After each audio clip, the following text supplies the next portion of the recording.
Hey everyone, my name is Cody Gaynor. I'm going to do a rebuttal to the speech that was given by Brienne Beasley. I'm sorry, I probably butchered your name. She spoke on the opioid rate epidemic that we have here in Utah. I've been in a situation where I was prescribed an opioid. I wanted to know for myself how addictive it was, so I searched the internet, and I was alarmed at what I found. I was never told this information by my doctor, and if I was told it, I don't think I would have had the prescription filled. Like me, not everyone knows the risk of these drugs. We need to do a better job at educating everyone about them.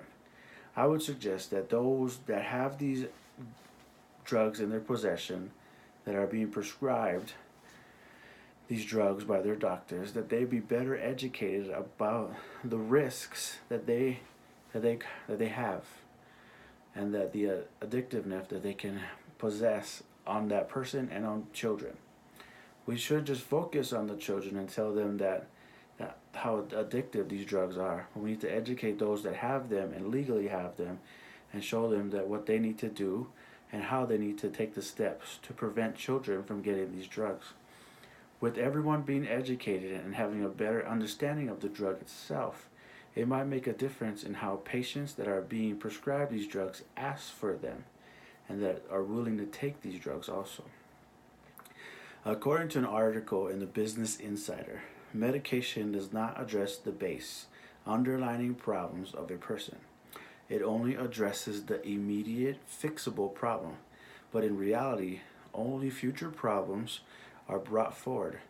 They have to be fixed or there will be continue to be recurring problems in the future. There is a real problem that needs to be addressed. Educating those that use and prescribe these drugs, like doctors, are the keys to getting this epidemic under control. And we could stop this from happening again. Yes, there is a lot of money to be made from these drugs, and a lot of people who are involved in the pharmaceutical companies like making money. And when you like making money and people want it, then for the demand, there's a demand, and then there's a price. And if there's no demand, then there's no price, and there's no money to be made. There needs to be a better way for the government to control and the manufacturing and the sale of these drugs. I have seen the effects of these drugs take control of a person's life.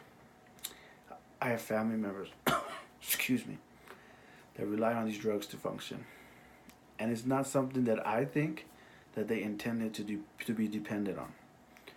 We can end this, and we need to educate those that are involved firsthand to stop this epidemic.